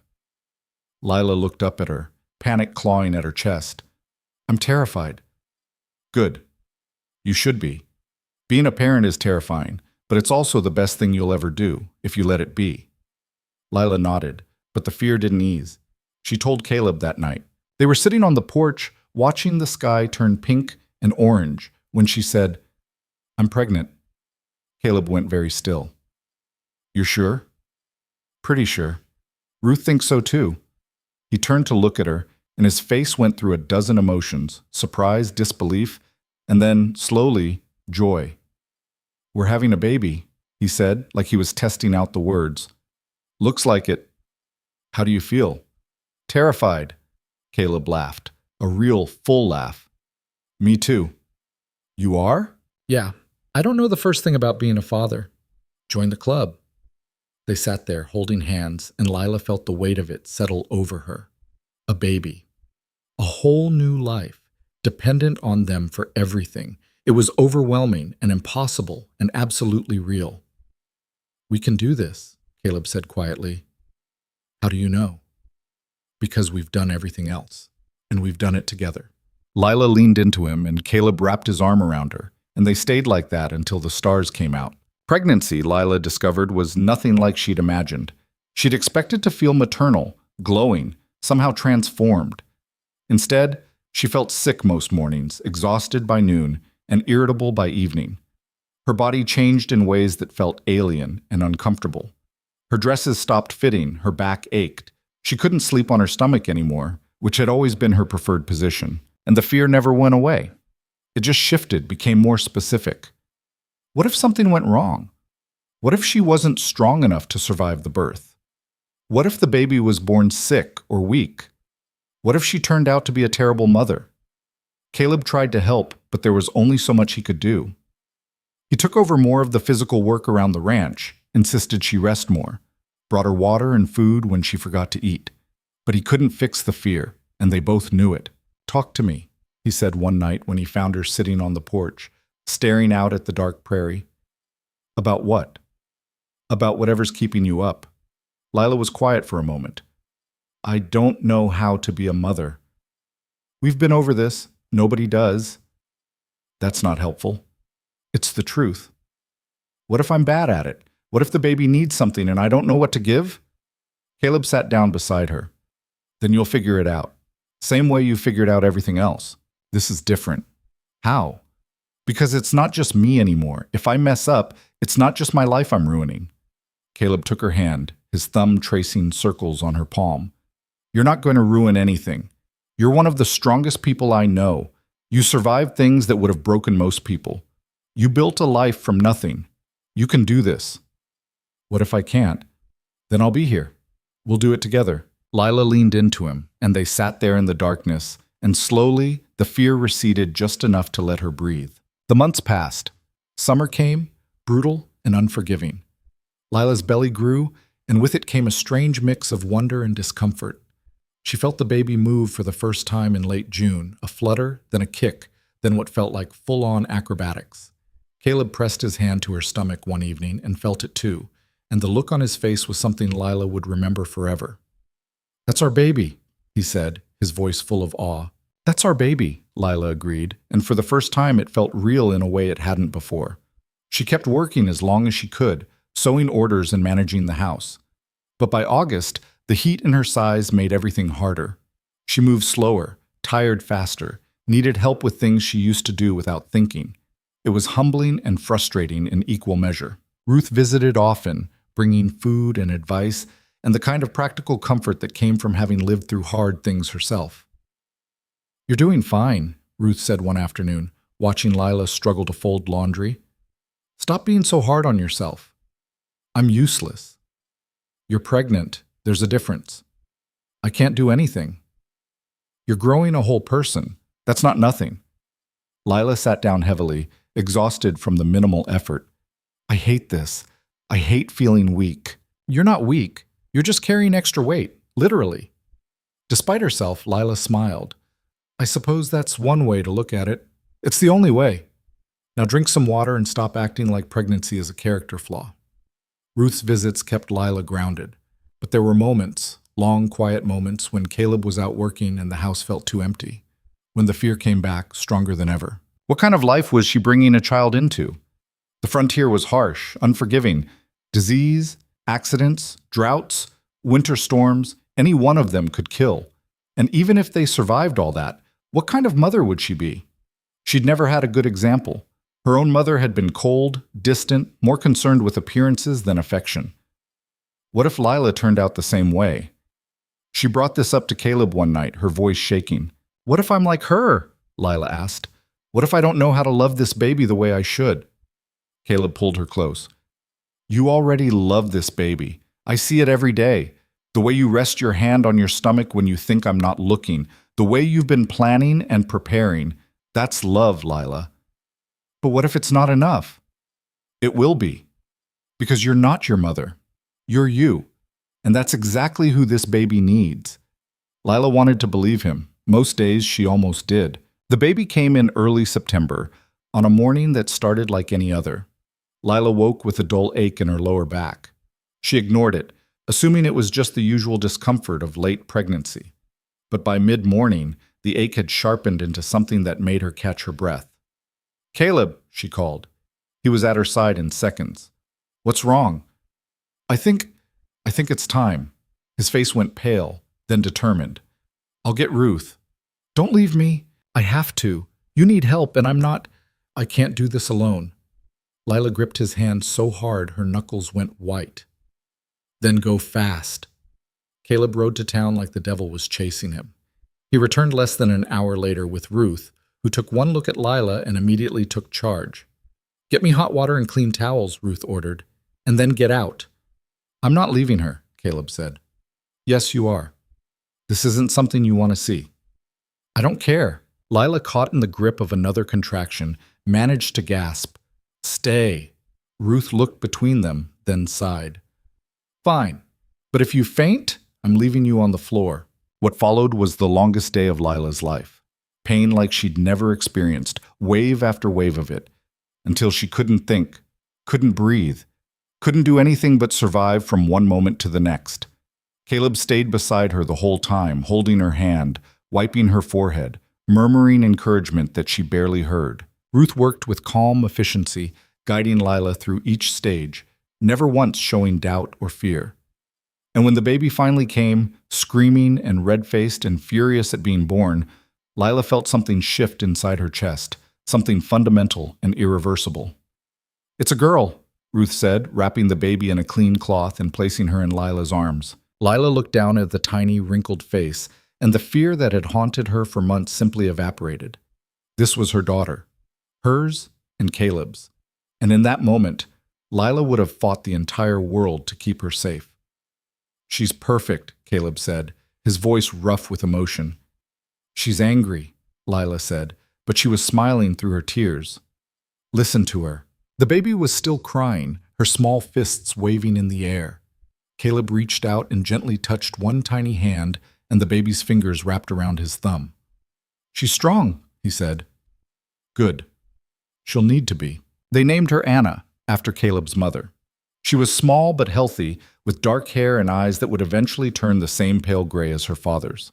Lila spent the first few days in a haze of exhaustion and wonder, learning to nurse, learning to sleep in short bursts, learning that motherhood was even harder than she'd feared, and somehow better too. Caleb was a natural with Anna. He held her like she was made of glass, talked to her in a soft voice Lila had never heard him use before, walked the floor with her when she cried in the middle of the night. Watching him with their daughter did something to Lila's heart, made it expand in ways she hadn't known were possible. "You're good at this," she said one night, watching him rock Anna back to sleep. "So are you." "I don't feel good at it. I feel like I'm barely keeping up." "That's what being a parent is, barely keeping up and hoping you don't break anything important." Lila laughed quietly. "That's not reassuring. It's honest." Anna grew quickly. By 3 months, she was smiling. By 6 months, she was rolling over and grabbing at everything within reach. By a year, she was taking her first wobbly steps, and Lila's heart stopped every time she fell. Raising a child on the frontier was harder than Lila had imagined. There was no doctor nearby, no easy access to help if something went wrong. Every fever sent Lila into a panic. Every cough made her check on Anna a dozen times a night. But Anna was tough, just like Caleb had predicted. She weathered illness and accidents with a resilience that amazed both her parents. And slowly, Lila learned to trust herself. She learned that she didn't have to be perfect. She just had to show up. She learned that love wasn't something you felt in grand moments. It was something you did in small ones. Feeding Anna when she was hungry, comforting her when she cried, teaching her to be strong and kind and brave. The ranch prospered. Caleb's cattle herd grew, and with it came more responsibility and more work. Lila's sewing business continued, though she scaled back to focus on Anna. They hired a young man named James to help with the ranch work, and he proved reliable and hardworking. 2 years after Anna was born, Lila got pregnant again. This time the fear was less overwhelming. She knew what to expect. She knew she could survive it. And when their second daughter, Sarah, was born, Lila felt that same overwhelming rush of love, but tempered now with experience. Sarah was quieter than Anna, more cautious. Where Anna charged headlong into everything, Sarah watched and waited. They were different, but they were both loved fiercely. Life settled into a rhythm. The work never stopped. There were always cattle to manage, fields to tend, children to raise, orders to fill. But there was joy in it too. Anna's laughter as she chased chickens around the yard. Sarah's solemn concentration as she learned to sew beside her mother. Caleb's quiet presence, steady and sure, even when things were hard. And things were hard, more often than not. There were droughts that killed half the herd. There were years when money was so tight they barely scraped by. There were illnesses and injuries and setbacks that felt insurmountable at the time, but they survived. Always, they survived. When Anna was 7 and Sarah was 5, a third daughter arrived, Catherine, named after no one in particular, just because Lila liked the name. Catherine was somewhere between her sisters in temperament, not as bold as Anna, not as reserved as Sarah. She was curious and stubborn and fiercely independent, and Lila saw herself in Catherine more than in either of the other girls. 3 daughters. Caleb joked that he was outnumbered, but Lila saw the pride in his eyes every time he looked at them. He taught them to ride, to work, to think for themselves. He never treated them like they were fragile, even when they were small. And Lila taught them to sew, to manage a household, to stand up for themselves. She taught them that being a woman didn't mean being weak, that they could be strong and soft at the same time, that they didn't have to choose between independence and love. The girls grew. Anna became tall and confident, a natural leader who took charge of her younger sisters with bossy affection. Sarah became thoughtful and artistic, spending hours drawing pictures in the dirt or making up stories. Catherine became the wild card, the one who climbed trees she shouldn't and asked questions that made adults uncomfortable. Lila watched them grow and felt a pride so fierce it sometimes overwhelmed her. These girls, these strong, capable, complicated girls, were hers. She and Caleb had made them, raised them, shaped them, and they were turning into people Lila genuinely liked. "You did good," Ruth said one afternoon when she visited and found all 3 girls in the yard, arguing loudly about whose turn it was to feed the chickens. "They're loud," Lila said. "They're alive. That's what matters. Sometimes I wonder if I'm doing it right." Ruth snorted. "Nobody does it right, but you're doing it, and that's more than a lot of people can say." Lila thought about that often in the years that followed. Doing it. Not doing it perfectly, not doing it the way other people thought she should, just doing it. Showing up every day, making mistakes, apologizing when necessary, trying again.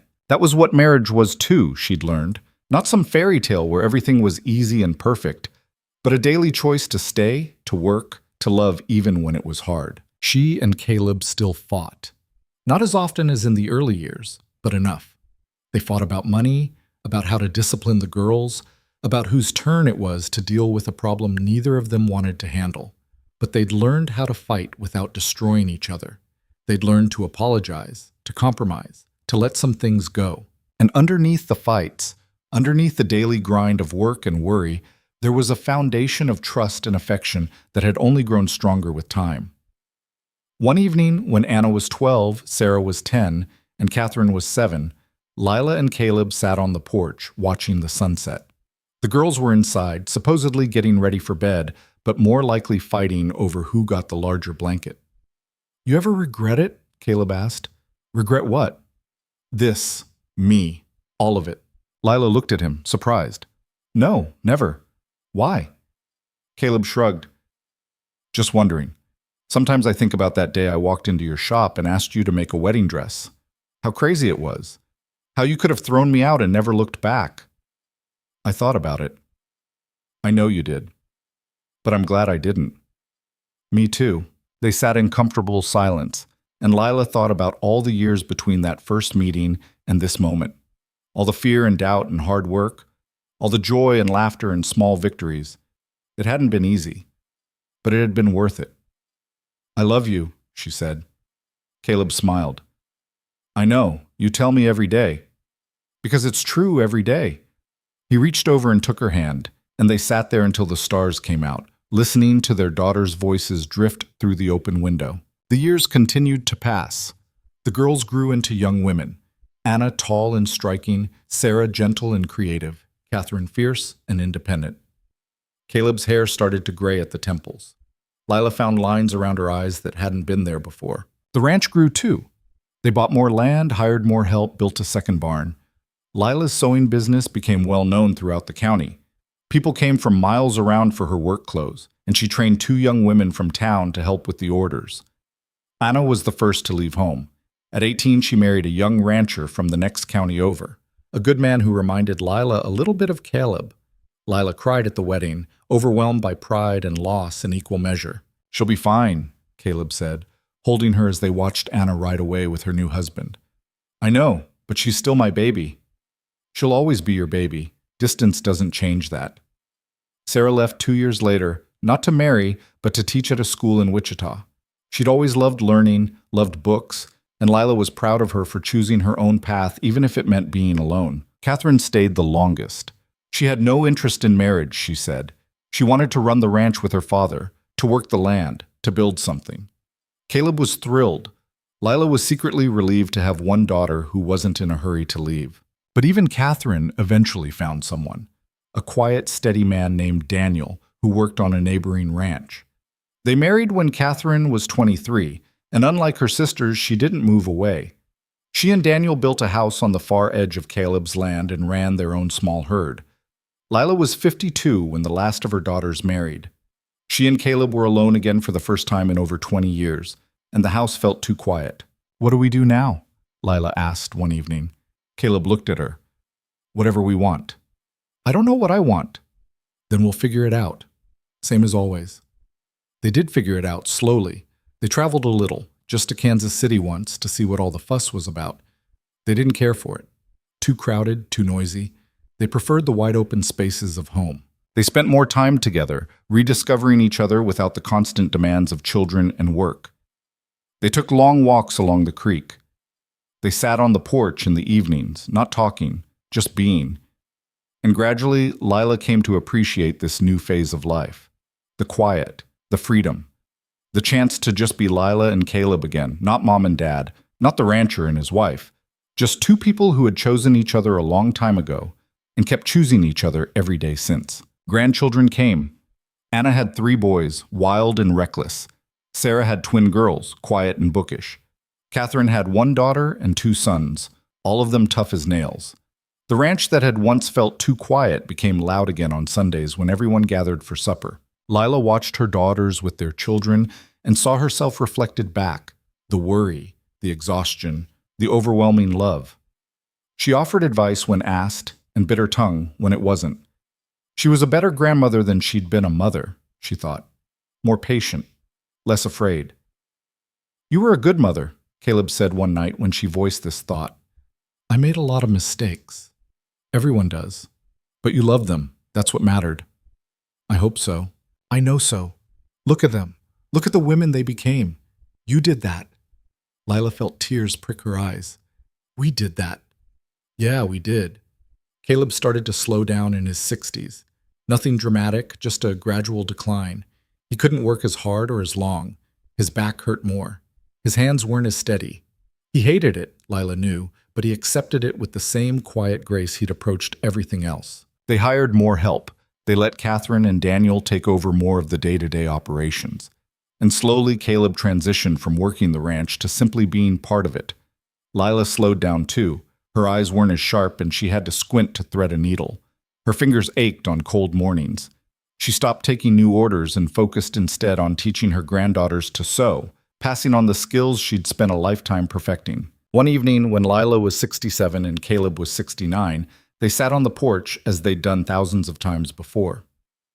The sun was setting, painting the sky in shades of orange and pink and purple. The prairie stretched out before them, endless and beautiful. "You remember the day we met?" Caleb asked. Lila smiled.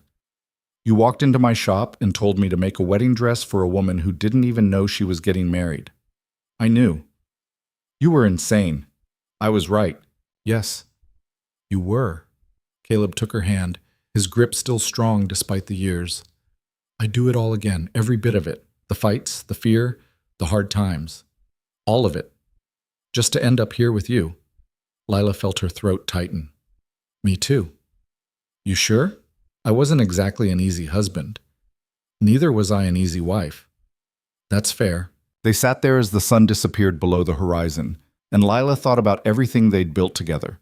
Not just the ranch or the family, but the life they'd created from nothing but stubbornness and hope and a willingness to keep trying even when things were hard. She thought about the woman she'd been when Caleb first walked into her shop. Closed off, afraid, convinced she didn't need anyone. And she thought about the woman she'd become, still stubborn, still independent, but softened by love and partnership and the knowledge that needing someone wasn't weakness. That was the thing nobody told you about love, Lila realized. It didn't complete you or fix you or make you whole. You had to be whole already. But it added something. It gave you someone to share the weight with, someone to celebrate the victories with, someone to sit beside on quiet evenings and not need to say a word. What are you thinking about? Caleb asked. How lucky I am. To be stuck with me? To have said yes. Caleb smiled, the expression crinkling the corners of his eyes. Best decision you ever made. Don't get cocky. Too late. Lila laughed, and the sound carried across the prairie, and somewhere in the distance she heard the lowing of cattle and the rustle of wind through grass and the quiet sounds of a life fully lived. Years later, long after both Lila and Caleb were gone, their great-grandchildren would sit on that same porch and ask about them. What were they like? How did they meet? What made them happy? And their children would tell the story, not perfectly, because memory is imperfect, but truthfully enough. They'd tell about the rancher who walked into a seamstress shop and decided in an instant that he'd found the woman he wanted to marry. They'd tell about the woman who'd been too afraid to trust anyone, and the man who'd been patient enough to wait for her to change her mind. They'd tell about the land dispute and the wedding and the 3 daughters. They'd tell about the hard winters and the dry summers and the years when money was tight, but love was abundant. And the great-grandchildren would ask, were they happy? And the answer would always be the same. Yes, not every day, not every moment, but in the ways that mattered, yes, they were happy. Because that's what Lila and Caleb had built together, in the end. Not a perfect life, but a good one. Not a fairy tale, but something real and lasting and true. They'd taken a gamble on each other, 2 stubborn, independent people who'd never planned on needing anyone, and against all odds, it had worked. They'd built a life, raised a family, weathered every storm the frontier threw at them. And when they were old and gray and sitting on that porch watching the sunset, they'd looked at each other and known, without question, that they'd made the right choice. That's the thing about love that lasts. It's not about the grand gestures or the perfect moments. It's about showing up, day after day, even when it's hard. It's about choosing each other, again and again, through the fights and the fears and the mundane realities of building a life together. It's about understanding that you don't need someone to complete you, but that having someone to walk beside you makes the journey sweeter. And it's about being brave enough to take the risk, to open yourself up to the possibility of being hurt, because the alternative, a life lived in fear and isolation, is so much worse. Lila learned that. She learned it slowly, painfully, one day at a time. But she learned it, and in the end, sitting on that porch with Caleb's hand in hers and the prairie stretching out before them, she knew it had all been worth it. Every fear she'd faced, every wall she'd torn down, every leap of faith, because the life she'd built, imperfect and difficult and occasionally overwhelming, was hers, truly hers. Not something she'd settled for or something she'd let happen to her, but something she'd chosen deliberately, with eyes wide open. That was worth everything.